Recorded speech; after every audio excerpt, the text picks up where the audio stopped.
Yo! What's up mga idol? Sa video na ito ay ating pag-uusapan at aalamin ang latest sahod ng Kalingap charity vloggers na sila Kalingap Alvin, Kalingap Edo at si Ruel of Malalag.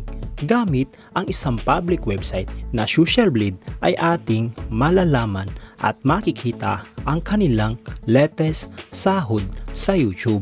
Ang Social Blade mga idol ay isang public website na kung saan kahit sino ay pwedeng tumingin sa analytics at estimated earnings ng isang YouTuber or influencer.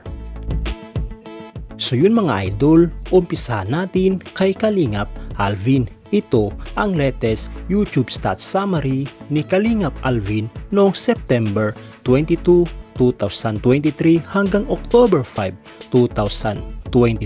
Makikita natin dito ang pumasok na subscribers, pumasok na video views at ang estimated earnings niya sa bawat araw.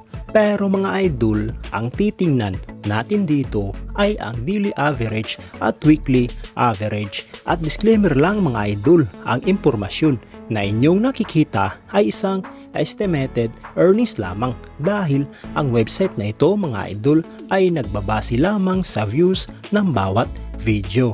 So yun mga idol, umpisahan natin dito sa daily average simula sa lowest na meron siyang $28 hanggang sa highest na umabot ng $455. Kung i-convert ito sa ating pera, ang katumbas nga pala ng $1 ngayon sa ating pera ay nasa 56 pesos. So yun mga idol, ang $28 sa ating pera ay nasa 1,568 pesos. Ito ang kanyang posibleng kikitain sa loob ng isang araw sa lowest estimated.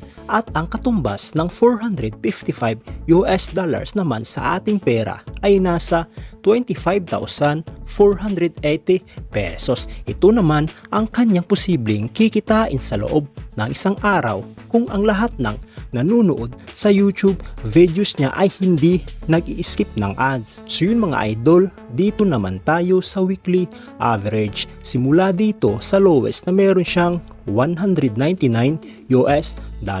hanggang sa highest na umabot ng $3,200. Kung i-convert ito sa ating pera, ang katumbas ng $199 sa ating pera ay nasa 11,144 pesos. Ito ang kanyang posibleng kikitain sa loob ng isang linggo sa lowest estimated. At ang katumbas ng $3,200 naman sa ating pera ay nasa 179,200 pesos. Ito naman ang kanyang posibleng kikitain sa loob ng isang linggo kung ang lahat ng nanunood sa YouTube videos niya ay hindi nag-i-skip ng ads. So yun mga idol, dito naman tayo sa monthly estimated earnings ni Kalingap Alvin. Simula dito sa lowest na meron siyang $854 hanggang sa highest na umabot ng $13,700. Ang katumbas ng $854 sa ating pera ay nasa 47,824 pesos. Ito ang kanyang posibleng kikitain sa loob ng isang buwan sa lowest estimated. At ang katumbas ng $13,700 sa ating pera ay nasa 767,200 pesos. Ito naman ang kanyang posibleng kikitain sa loob ng isang buwan kung ang lahat ng nanunood sa YouTube videos niya ay hindi nag-i-skip ng ads. So yun mga idol, dito naman tayo kay Kalingap Edo. Ito ang latest YouTube stats summary ni Kalingap Edo noong September 23, 2023 hanggang October 6, 2023. At fast forward lang tayo mga idol, diretso na tayo sa kanyang daily average at weekly average. Umpisahan natin dito sa daily average. Simula sa lowest na meron siyang $14 hanggang sa highest na umabot ng $232.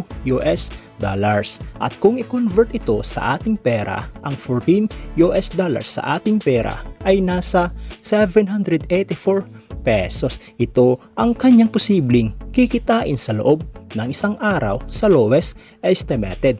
At ang katumbas ng $232 sa ating pera ay nasa 12,992 pesos. Ito naman ang kanyang posibleng kikitain sa loob ng isang araw kung ang lahat ng nanunood sa YouTube videos niya ay hindi nag-skip ng ads. So yun mga idol, dito naman tayo sa weekly average. Simula dito sa lowest na meron siyang $101 hanggang sa highest na umabot ng $1,600. Ang katumbas ng $101 sa ating pera ay nasa 5,656 pesos. Ito ang kanyang posibleng kikitain sa loob ng isang linggo sa lowest estimated. At ang $1,600 sa ating pera ay nasa 89,600 pesos. Ito naman ang kanyang posibleng kikitain sa loob ng isang linggo kung ang lahat ng nanunood sa YouTube videos niya ay hindi nag-skip ng ads. So yun mga idol, dito naman tayo sa monthly estimated earnings ni Kalingap Edu. Simula dito sa lowest na meron siyang $434 hanggang sa highest na umabot ng $6,900. At kung i-convert ito sa ating pera, ang $434 sa ating pera ay nasa 24,304 pesos. Ito ang kanyang posibleng kikitain sa loob ng isang buwan sa lowest estimated. At ang $6,900 sa ating pera ay nasa 386,400 pesos. Ito naman ang kanyang posibleng kikitain sa loob ng isang buwan kung ang lahat ng nanunood sa YouTube videos niya ay hindi nag-skip ng ads. So yun mga idol, dito naman tayo kay Roel of Malalag. Ito naman ang kanyang latest YouTube stats summary noong September 22, 2023 hanggang October 5, 2023. At fast forward lang tayo mga idol, diretso na tayo sa kanyang daily average at weekly average. Umpisa natin dito sa daily average. Simula sa lowest na meron siyang $49 hanggang sa highest na umabot ng $782. Ang katumbas ng $49 sa ating pera ay nasa 2,744 pesos. Ito ang kanyang posibleng kikitain sa loob ng isang araw sa lowest estimated. At ang katumbas ng $782 sa ating pera ay nasa 43,792 pesos. Ito naman ang kanyang posibleng kikitain sa loob ng isang araw kung ang lahat ng nanunood sa YouTube videos niya ay hindi nag-skip ng ads. So yun mga idol, dito naman tayo sa weekly average. Simula dito sa lowest na meron siyang $342 hanggang sa highest na umabot ng $5,500. Ang $342 sa ating pera ay nasa 19,152 pesos. Ito ang kanyang posibleng kikitain sa loob ng isang linggo sa lowest estimated. At ang $5,500 sa ating pera ay nasa 308,000 pesos. Ito naman ang kanyang posibleng kikitain sa loob ng isang linggo kung ang lahat ng nanunood sa YouTube videos niya ay hindi nag-i-skip ng ads. So yun mga idol, dito naman tayo sa monthly estimated earnings ni Roel of Malalag. Umpisa natin dito sa lowest na meron siyang $1,500 hanggang sa highest na umabot ng $23,500. Ang $1,500 sa ating pera ay nasa 84,000 pesos. Ito naman ang kanyang posibleng kikitain sa loob ng isang buwan sa lowest estimated. At ang $23,500 naman sa ating pera ay nasa 1,316,000 pesos. Ito naman ang kanyang posibleng kikitain sa loob ng isang buwan kung ang lahat ng nanunood sa YouTube videos niya ay hindi nag-i-skip ng ads.